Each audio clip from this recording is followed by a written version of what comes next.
Hi everybody, today is something a little different. I have taken the time to set up and do a pastel painting for you. It's a snowy scene of a field and some trees. So let's sit back and let's see how we get on.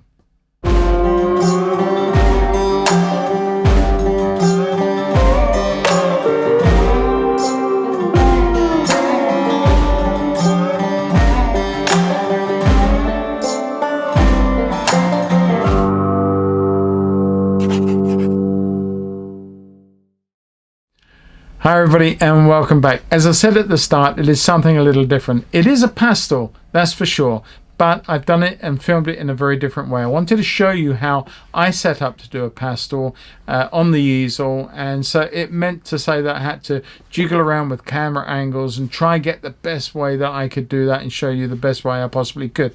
I hope I've done that, and I hope that what you get from this works for you. Now the thing is that it is not the full version. The full version has been done for my patrons, of course, and they get the full versions of every video that I create, and some of them are left as full versions for YouTube, but many are time-lapse and shortened in different ways. So if you do want to see the full version, then nip on over the Patreon, have a look at the different tiers. It's only $5 or $10 a month, and you know that for that small fee you're getting so much more for your money, and you get to see all the full videos. But in the meantime, I just wanted to talk to you about pastels. I hope you get something from it, and have a go at this one yourself. The artwork will be on my Patreon for you to download for free. You don't have to be a patron to do that, so I'll make sure that that's all uploaded for you. And if you like the work that I do and you want to subscribe to the channel, you'll be so welcome. You know it really helps the channel grow. It helps me in my teaching and my tutorials to reach so many more people, and so many more people by your efforts of subscribing can take advantage of those things. So in the meantime, before I rabbit on too long, have a go at this, enjoy, get your pastels out, have a go, and I'll catch each and every one of you in the next video. Take care for now, all the best, bye bye. Hi everybody and welcome. Now this is a very much a first for me, because it's the first time I put a pastel out from scratch in this fashion. It's also the first time I've stood in front of my easel as I would normally like to do. In my bigger studios that I've had, this easel has been centerpiece, and I always stand to paint either pastels or oils or acrylics, something like that. I do have a slightly different arrangement for my watercolors, but this is really the way I love to paint pastels, standing up, looking down on my selection of pastels and choosing the ones that I require. In this video I've also done a film from two different angles, and hopefully it will work. I hope that it comes out okay and that you get something from this. The scene I've chosen is a nice winter scene. It's a winter field with a beautiful set of shadows that run through the gaps in the hedges. The hedges themselves are wonderfully lit in oranges and russets and all those beautiful red hot colors. The snow too, and the fields where it's catching the sun, is also very, very rich in warm colors. And then of course you've got converse, that the flip side of that is all the lovely pastel-y blues and violets and darks within that. Now you see me going with some base colors. The distant tree line starts off as a really a deepish purple.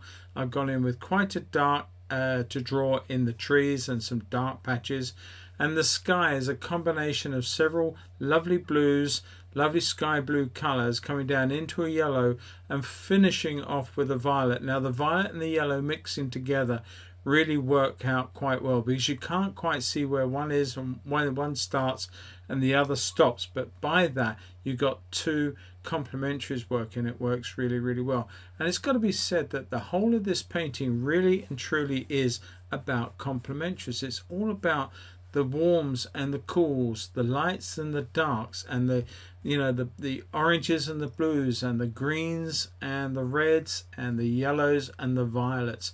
They all really do come together very strongly in this composition. The composition also is a very, very strong one. It's a lovely field with a lead-in track of farm tracks going way off into that point there where I'm working at the moment, disappearing around the top bend. huge trees that are a big woodland over the back there, but it looks very, very small in this picture. But then you've got height, you've got the structural height of that big dominant tree on the left hand side, and those bushes and shrubs that emanate from it each way. And then you come right up to where I'm working now, putting these beautiful blues in, these lovely soft blues, cobalts, coming in there to give me that sense of deep shadow. And I'm running that shadow all the way along the lead edge of the snow as it butts up against those bits of shrubbery and hedgerow on the left hand side, taking some of those lovely colors all the way through the field as well. And that is the suggestion of the long shadows from the trees, the bushes, whatever it might be, on the left hand side, and the sun will then punch through at different times as we go forward. I'm actually sort of just outlining and putting in another blue, a deeper blue now, just to give a few extra shadowy sides. But that lovely blue that you see in snow shadows, I love that. It just really works for me every time. But when you combine that with the oranges and the russets in the field, in the hedgerow, they just work so sublimely together. I'm working now and I'm rolling the edge of the pastel. I'm trying to get some lovely straight edges of bits of foliage and tree and shrub and weed and whatever that's coming off and into the blue, into the darks. And I was rolling the edge of the pastel. Great technique, because you've always got a lovely edge on the end there, and you can just roll that over and spin it in a sense and create longer lines. Now I'm just using the flat edge now and just giving myself some beautiful warm tones in the top side of this hedge and bringing some down. I'm making a big variety of different colors, cooler ones, cooler warm colors as they go back into this tree line, and some lovely soft violets too. I put the green into the field beyond, and I'm coming in with a few bits of pale blue, but they are sort of more of a violet blue, a grey blue in a sense, and that's suggesting a little bit of shadowy textures in that distant woodland. And that I really love the idea of doing that, because you're sort of retreating, you're causing all these colors to go backwards, giving you fantastic aerial perspective. And I'm rolling that stick again. I'm rolling the edges. Now I'm putting in a few taps, a few darks, a few dark violets, to suggest the ruts where there's dirt in the tracks, and you can see that the snow is melted, or there's dirt, and I don't know quite what would be causing it, but lots of dirt and darks, deeper shadows, whatever it might be, muddy water, who knows. But it does work, and it's just a case of tapping. It's not my darkest color either. These are sort of medium dark, medium grays. And the thing about pastels are that there are only so many primary colors. Everything else that you have are an amalgam of grays. They are lights or dark grays. They are grays of that primary color. And that's fantastic, because when you think about primary colors, if you put them all next to each other, not just primaries, but oranges and bright greens and what have you, that's an assault on the eye. And if you think of color as being almost like the major organs in your body, and all the grays that you can have are all the connective tissue.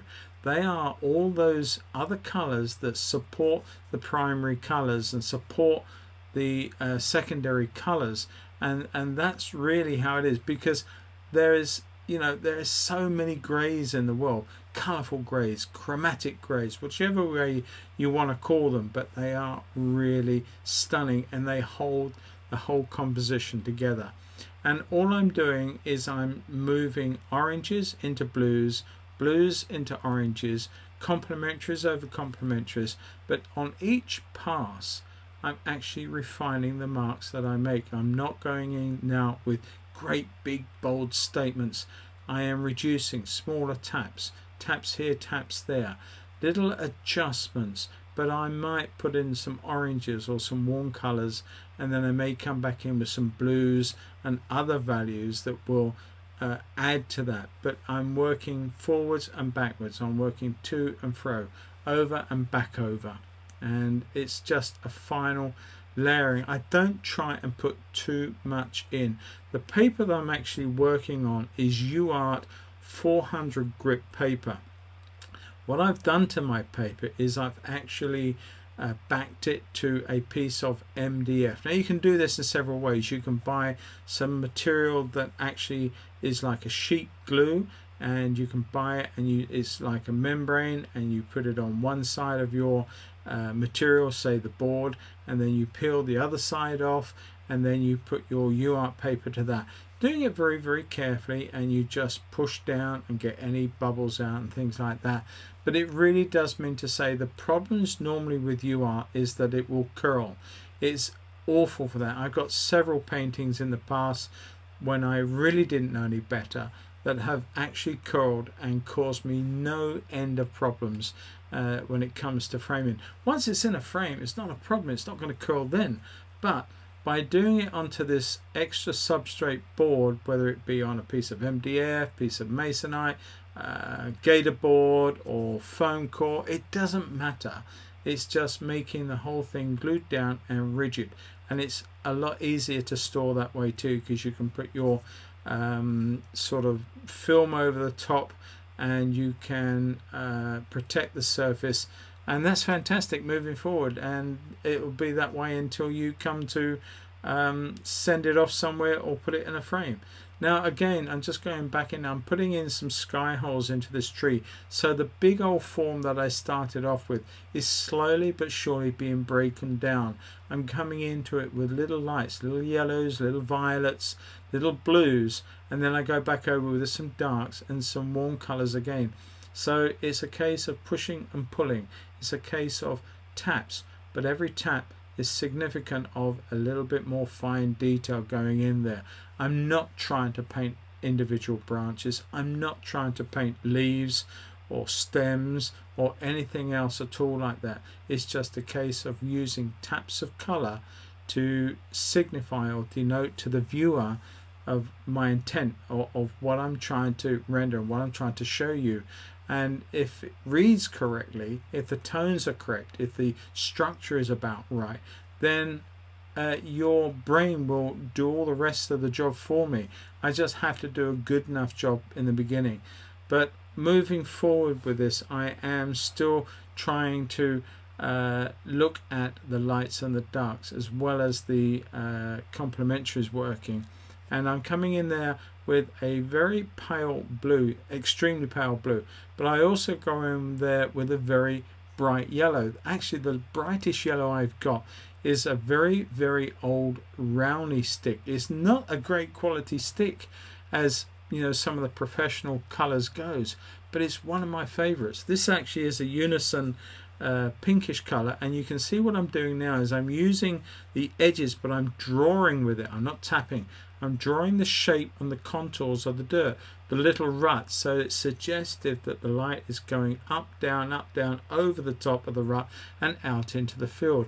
And I'm creating the divots created by the tractors that are in the earth form, in the soft mud, that have now got snow over, by the way that I use that pastel to tap or draw in those linear forms. Now I'm going in and I'm expressing a little bit of the same color, but I'm putting it in to suggest some of that light popping through gaps in the hedge. They are the source of where those lights are flooding through to the edge of the field, and also the significant edges to the shadows. And you have to have the reason why that light's coming through. It doesn't just suddenly appear. It has to have a reason for being there. So by putting those little bit of light in there somewhere, it does actually just finish that and give a purpose to it. But still more and more of the same. I'm rolling that edge again. I'm creating more spiky little plants sticking through the snow. And those darks, if you get a warm dark, if you get a real dark, but like a really dark brown, and run that in that same way as I've suggested on the edge, but into those blues, boy do they sing, boy do they really punch out and show themselves up. I've added a few little dead leaves to some of the plants, some of the structures, and just adding in a bit more detail to the track itself, as you can see. I'm sorry that this is actually a time lapse in a way, because I do hope that you have got something from it overall, because the full version of this was done for my patrons, and I did say, and I still hold with the fact that I'm sort of niching down my channel to sort of watercolors and oils, but I couldn't resist just putting this lovely pastel up. I really enjoyed doing it, and I did it for my patrons as a full blown every sort of tap of the pastel video for them, fully narrated. But I felt that I wanted to share it with so many more people too, so I cut it down in size and jumped here and jumped there, and it's all running at about 1.5 times speed, so it's not too fast that you can't follow it. But unfortunately I can't get every tap of the thing in there, or else it would be too long. But I do, or hope, you got a lot from this, because it has been a lot of fun doing, and I'm really honing in on it now. I'm sort of closing in, checking all my little values, checking the distant values, checking here's that really light color coming in, really sort of punching away the sunshine through the field where the snow is, or it's melting, I don't know. But that yellow and the violet really work well, just as much as the blues and the reds, the pinks and the greens, and the greenness in some of the blues. The cobalt's got quite a bit of green in it, so that really works nicely with the pinks too. And it is just a case of having as many pastels as you've got, because I didn't think that it was worth trying to tell you all the different pastel colors that I'm using. It's just the general lights and darks, and the warms and the cools. And I think even with a fairly basic color set, you can do an enormously good job of rendering something like this, just because I happen to have a much greater sort of set of colors to choose from. Truly, and all honesty, you don't really need that many. I've got them, but how many of them do I use in this? Not that many, to be quite honest with you. You don't have to go out spending tons of money on having all these different pastels. You simply need to use the ones you've got and enjoy. And at the end of that, I'm really at the finish now. I'm going to sign it in a moment. I do bring the level of the trees at the back down, because I felt that was a little too high, so I carved into those with the lights and the violets again, just reducing those tree lines down. And once I'd done that, the painting was finished, and I just, yeah, there wasn't much more I wanted to do. A few lights and oranges in the foreground, as though the light is just about catching a few of those, and sort of making itself presently felt. But again, it's that orange and that blue. Now I've signed it, and this is where you see me looking at that back part of that thing, and I'm carving into those tree lines just to reduce it.